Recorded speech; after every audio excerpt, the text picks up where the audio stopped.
Coming in at number 10 is Loathe. Now, they make the list pretty much every year because they be talking about it every year and nothing ever happens. So I'm not going to spend too much time on it. It would be their fourth album release, and they haven't released anything since 2021. They had a single come out in 2025 called Gifted Every Strength, but outside of that, Loathe just basically teases this album dropping every year and nothing ever comes of it. Again, there's been rumors this year that it will finally come out, but we shall see in the end of the day. I'm not holding my breath. Coming in at number 9 is Black Veil Brides, and I'm a huge fan of Andy, the lead singer. This would be their 7th studio album, and a long time since they've released 2021. They did just release a new single called Certainty, and I'm loving the direction that Andy is taking the vocals with the band, and they just released a new headlining tour, and they also have VIP options that I have purchased as well. I will be attending their show in May, so it should be a good time, and I can't wait to see the new album and see the show. Coming in at number 8 is Bullet for My Valentine, and it's a love-hate relationship with me and Bullet. Poison is probably my favorite album of all time, and I love their second album, and I even like the third one. But after that, it's been pretty much all misses for me. I just can't get around the new sound. Like, obviously, I like a couple of songs, but I don't really have my hands on any of the new albums lately. They basically say they're going back to the old sound every album cycle, so this is pretty much the make or break for me. I don't like the way that they publicly handled the whole Trivium situation last year. I get that business is business, but publicly I feel like you could have handled that a lot better.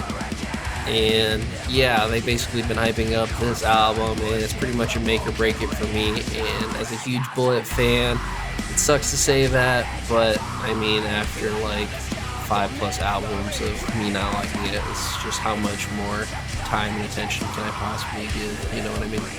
So I'm hoping for the best. Obviously, I want to see them win. Obviously, if I had to guess, they are just now getting in the studio and recording it. They probably won't release this until late 2026, and I'm guessing that they won't announce a world tour until 2027. I will guess that they want to do all the stops in 2027 and then just make that the full year of touring since of everything that happened previously, as I discussed. I don't know, though. It's really hard to pin down what they're going to do, as always, so we shall see. Coming in at number 7 is Invent Animate, and I don't know yet if it's Invent Animate or Invent Animate. I mean, I'm assuming it's Animate, but, here we are. Anyways, I just got word of this band into my playlist. I recently wasn't even aware of their existence until I was stumbling upon Fit for a King drummer Trey is the guitarist in this band as well, and I didn't know he was so talented, or I didn't even know this band existed, but they just slap. They're amazing, so I'm really excited for their 5th album to come out.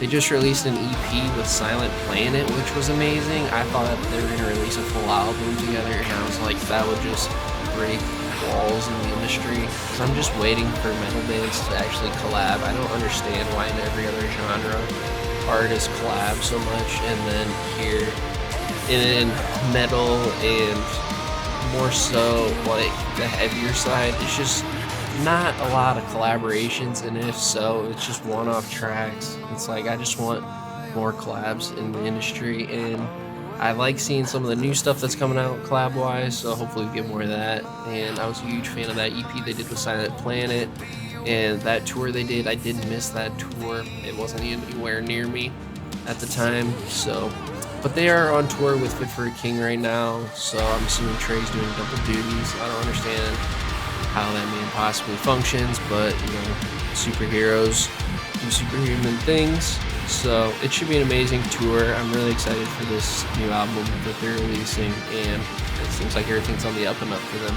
Coming in at number 6 is Shinedown, and Shinedown is one of the all-time classics. It's not a metal band, I would say it's more rock, but call me out on it, sue me. I love me some Shinedown. They're one of those bands where you can kind of just press shuffle on their entire discography and not have to press skip at all, which is quite rare personally. But it will be their 8th album since 2022. And in 2025, they released, what is it, 3 or 4 singles? It was Killing Fields, 365, Dance Kid Dance, and Searchlight. So basically, they're just screaming a release for early this year, and then to capitalize on it, they also announced that they were starting their own festival. I believe it's in Florida, which is where they're from, this year as well. So I'm assuming all the hype incorporated with that, they're just going to have one of the biggest years in rock. I am assuming that that is their plan. It kind of just makes sense that the story's writing itself. Again, I'm expecting a flawless 10 out of 10 album, like all of the other ones, and anything less, we will ride in the streets. But that is number 6, Shine Down. Coming in at number 5 is Era, and they're coming in with their 7th studio album. I think they're going to have some of the 2025 singles be on this album, but they did release a new single this year, which is personally my favorite, Further Heated. And they are co-headlining the tour with Currents, who I will be talking about later in this list. So I think both of them are going to co-headline this tour and just hit it big. I think they're honestly going to crush this year. And based off the new singles, I think it's going to be one of my favorite Era albums.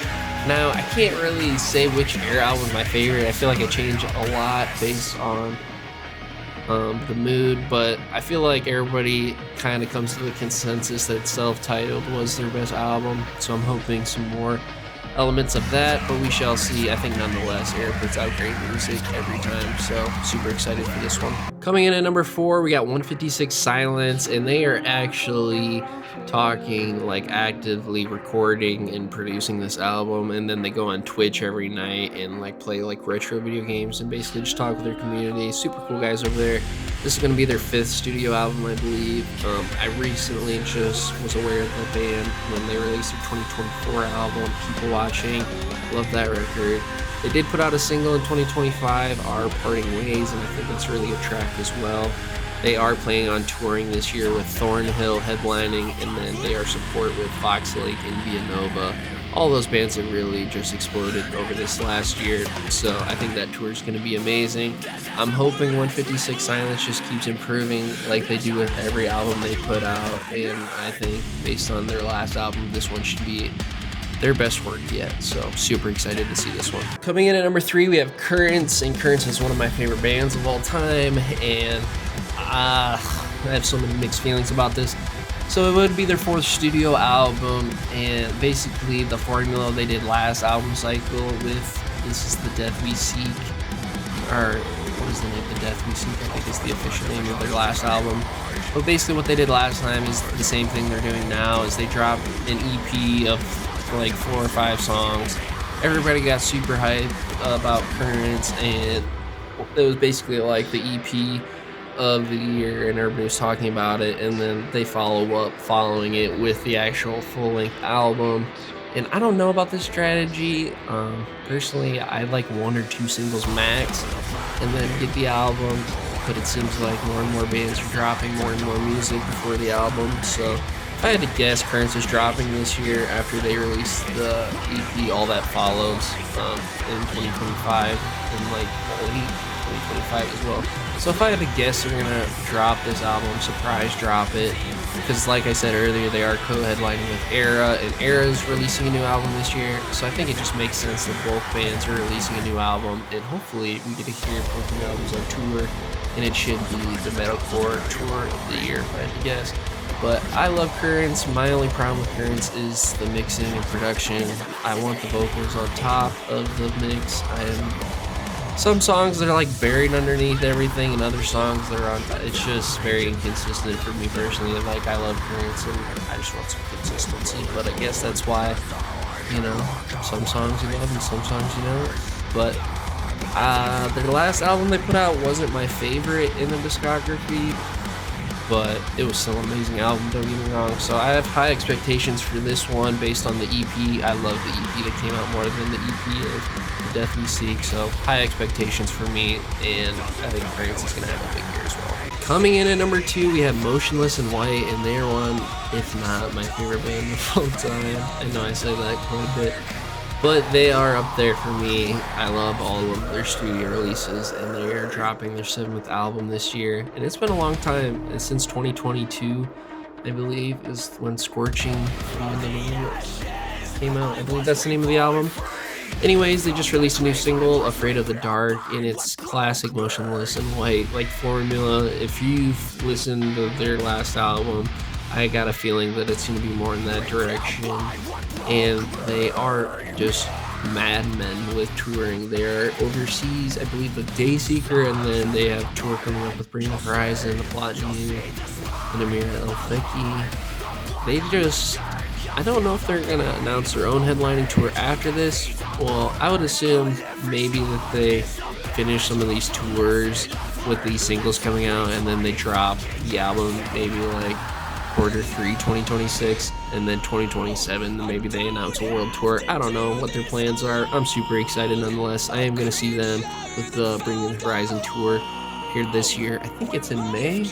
I don't know. It's earlier this year. It's in a couple months. So I'm super excited for it.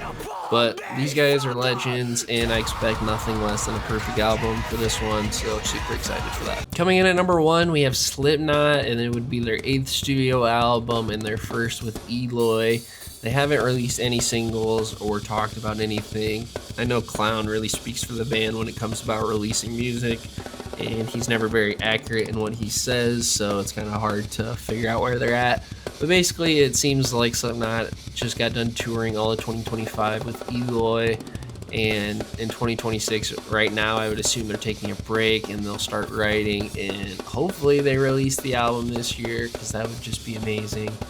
But unfortunately, I think we might have to wait until 2027 to get this album with Eloy. I haven't been very excited about Slipknot since, obviously, the passing of the best drummer of all time. And then we got Jay, which all the albums with Jay, I have nothing against him personally. It's just not my style of music that I like when I'm listening to Slipknot. It's nothing compared to the first 4 albums. I mean, Slipknot needs the best drummer in the world to exist, in my opinion.